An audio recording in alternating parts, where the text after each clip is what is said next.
Welcome back दोस्तों। तो दोस्तों पिछली वीडियो में हमने क्या किया था, अपनी क्लास जो है डेटा और डेटा क्लास ऐड किए थे, यहाँ पे क्रिएट किए थे। एंड हमारे जो होम फ्रेगमेंट है इसके एक्सएमएल वाली फाइल में हमने व्यू पेजर को ऐड किया था एंड प्रोग्रेस बार को ऐड किया था। ओके, तो इस वीडियो में हम क्या करने वाले हैं, हम एडाप्टर क्लास बनाने वाले हैं अपने कोड डेटा का। एक एडाप्टर क्लास बनाने वाले हैं। एडाप्टर क्लास किस लिए बनाएंगे, क्योंकि देखिए जैसे कि हमको मालूम है रिसाइकलर व्यू के थ्रू हम क्या करते हैं, डेटा को लोड करते हैं। इस तरीके से डेटा हमारा आते रहता है, ठीक है। तो ठीक उसी तरीके से हम यहाँ पे भी रिसाइकलर व्यू का एक एडाप्टर बनाएंगे। रिसाइकलर व्यू एडाप्टर को एक्सटेंड करके एक क्लास बनाएंगे, ठीक है।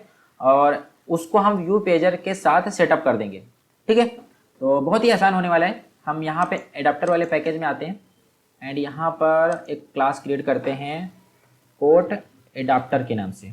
Okay, coat adapter. एंड यहाँ पर जैसे कि आपको मालूम है एक्सटेंड करेगा recycler view dot adapter. Okay, तो अभी फिलहाल के लिए इसको मैं यहीं रखता हूँ। यहाँ पर एक मैं इसका व्यू होल्डर क्रिएट कर लेता हूँ, class quote view holder. And ये एक्सटेंड करेगा recycler view dot view holder को। ओके, ठीक है। अब यहाँ पे इसको मैं इम्प्लीमेंट कर लेता हूँ, इसके जो भी रहते हैं। ओके, एंड अब यहाँ पर मैं ऐड करूँगा, किसको ऐड करूँगा, ये कोट व्यू होल्डर को, कोट व्यू होल्डर, राइट। अब यहाँ से इस पर क्लिक करके यहाँ पर मैं इम्प्लीमेंट कर लेता हूँ इन तीनों को, जैसे कि हम पहले किए हैं। रिसाइकलर व्यू का आपको तो मालूम है कैसे आपको क्लास बनानी है। ओके, तो यहाँ हमारे पास ऑलमोस्ट सारा काम हो गया है।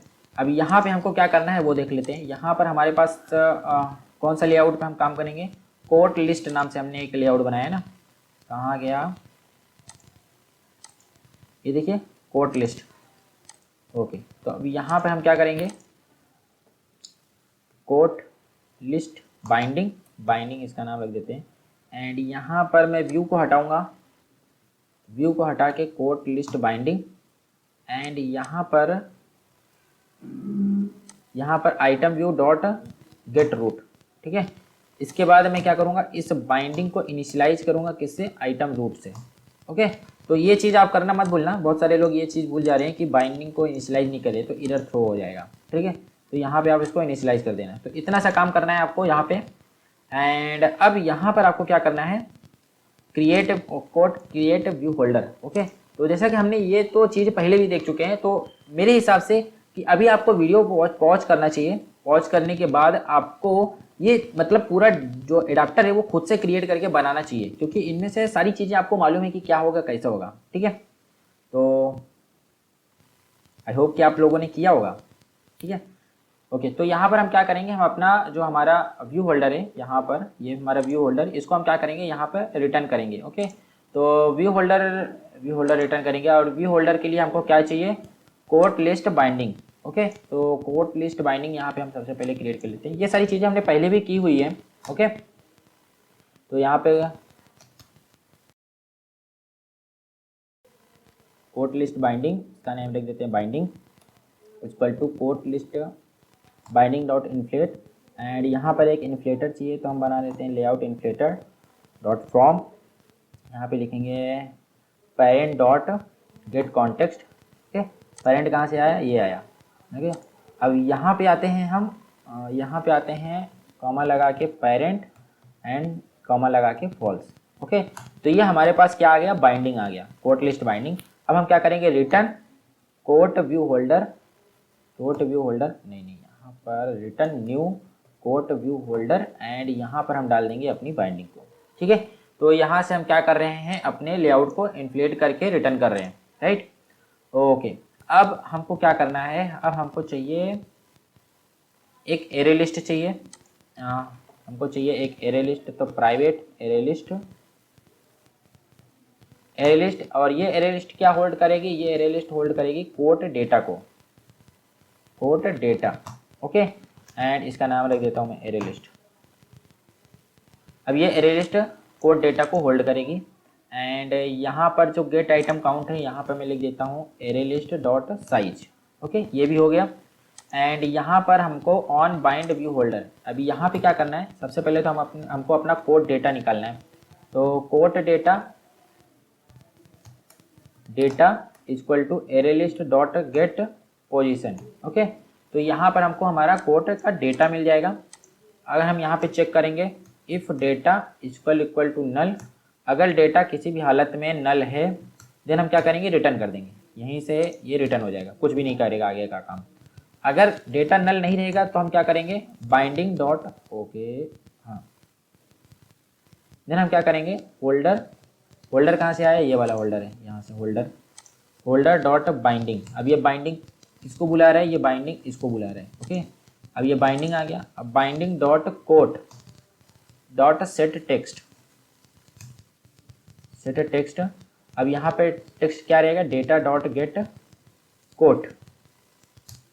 ओके, तो इसका मतलब क्या हुआ, हमने यहाँ पर ये जो कोड था इसके ऊपर हमने डेटा जो हमारे पास आया, मतलब यहाँ से जो डेटा आया, ये कोड आया, इस कोड को हमने क्या किया, यहाँ पे सेट कर दिया। ठीक है, अब उसके साथ ही हमको क्या करना है, ऑथर नेम भी सेट करना है। तो यहाँ पे holder dot binding dot author dot set text. अब यहाँ पर हमको सेट टेक्स्ट करना है, तो यहाँ पर हम क्या करेंगे, एक स्ट्रिंग बनाते हैं पहले, स्ट्रिंग ऑथर इक्वल टू, इसको हमको थोड़ा इस तरीके से बनाना है ना, इस तरीके से, plus data dot gate author, and फिर हम यहाँ पे क्या करेंगे, ओके, तो इस तरीके से थोड़ा अच्छा दिखेगा ना। तो अब हम क्या करेंगे, यहाँ पर यही ऑथर को हट लगा देंगे, यहाँ पे स्पेलिंग मिस्टेक हो गई थी। ओके, ठीक है, तो अब हम यहाँ पे दो काम तो हो गए हमारे। एक्चुअल में दो ही चीज़ अपडेट करनी है, एक ये और एक ये। ओके, इसके अलावा और कुछ भी अपडेट नहीं करना है। उसके बाद इन सब पे क्लिक लिसनर लगाना रहेगा, तो वो सारी चीज़ें हम देख लेंगे बाद में। ठीक है, तो ये सारी चीज़ें हम देख लेंगे बाद में, सब पे क्लिक इवेंट लगाना रहेगा। तो क्लिक इवेंट कैसे लगाना है वो तो आपको मालूम ही है। यहाँ पे आपको एक इंटरफेस बनाना होगा, इंटरफेस बना के आपको इन सब पे आप क्लिक इवेंट लगा सकते हैं, जैसे कि holder dot binding dot download dot set on click listener. Okay, तो इस तरीके से आप क्लिक लिसनर लगा सकते हैं। तो इन क्लिक लिसनर के बारे में हम आगे बात करेंगे, तो फिलहाल के लिए इस वीडियो में इतना ही रहने देते हैं। ओके, तो अभी हमारा जो है एडाप्टर तैयार हो चुका है, एडाप्टर जो है हमारा तैयार हो चुका है। ठीक है, तो अभी यहाँ पे एक काम बाकी है, यहाँ पर हम एक क्या करते हैं, कंस्ट्रक्टर जनरेट कर लेते हैं, जो कि एरे लिस्ट को लेता हूँ। ठीक है, तो हमारा एडाप्टर जो है कोड एडाप्टर तैयार हो चुका है। अगली वीडियो में हम क्या करेंगे, हम फायरबेस से डेटा को फेच करेंगे, एंड हम होपफुली अगली वीडियो में हम अपना जो यहाँ पे है डेटा शो करवा देंगे। ओके, तो चलिए दोस्तों, मिलते हैं नेक्स्ट वीडियो में।